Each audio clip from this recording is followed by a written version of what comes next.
আসসালামু আলাইকুম। বিশ্ব রাজনীতি ও মধ্যপ্রাচ্যের উত্তপ্ত পরিস্থিতির এক নতুন মোড় নিয়ে আজ আমরা কথা বলবো।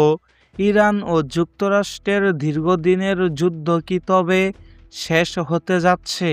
ওয়াশিংটনের সাম্প্রতিক কিছু সিদ্ধান্ত সেই ইঙ্গিতই দিচ্ছে। বিস্তারিত থাকছে প্রতিবেদনে। আপনারা ভিডিওটি শেষ পর্যন্ত দেখতে থাকুন। দীর্ঘদিন ধরে ইরানের উপর নানামুখী চাপ, নিষেধাজ্ঞা এবং সামরিক তৎপরতা চালিয়ে আসলেও বর্তমানে মার্কিন প্রশাসন তাদের কৌশলে বড় ধরনের পরিবর্তন আনার আভাস দিচ্ছে।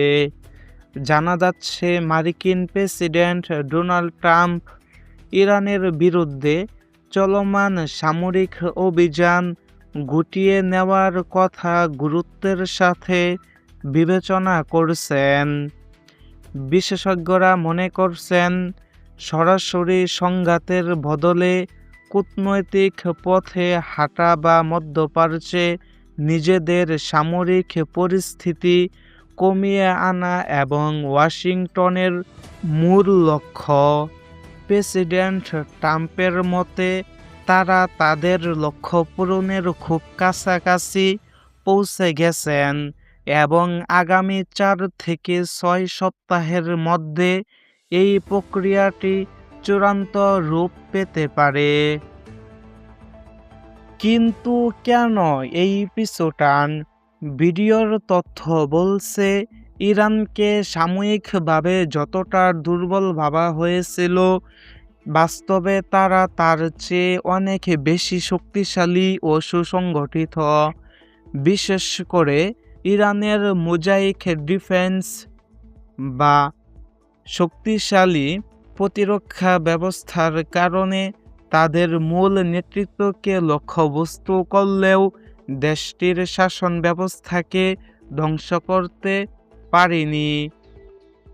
পাশাপাশি হরমুজ প্রণালীতে নিয়ন্ত্রণ এবং বিশ্ববাজারে জ্বালানি তেলের সরবরাহ ব্যবস্থায় ইরানের প্রভাব যুক্তরাষ্ট্রকে নতুন করে ভাবতে বাধ্য করছে।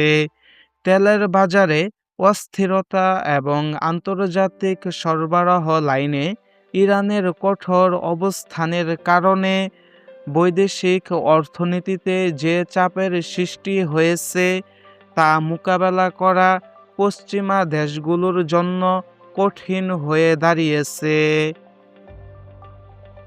আমেরিকা এখন ইরানের উপর আরোপিত কিছু কঠোর নিষেধাজ্ঞা শিথিলের ইঙ্গিত দিচ্ছে।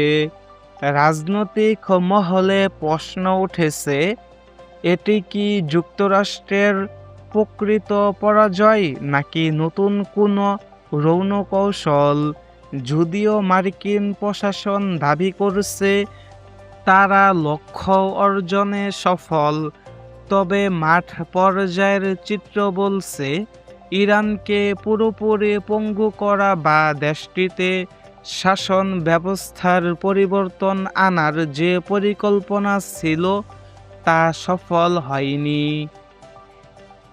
এখন দেখার বিষয় আগামী 1.5 মাস মধ্যপ্রাচ্যের এই সমীকরণ কোন দিকে মোড় নেয়।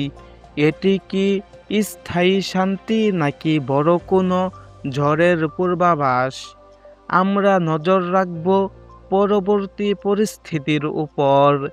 আজ এই পর্যন্তই। ধন্যবাদ। ভিডিওটি ভালো লাগলে লাইক করবেন এবং সাবস্ক্রাইব করে আমাদের পাশেই থাকবেন।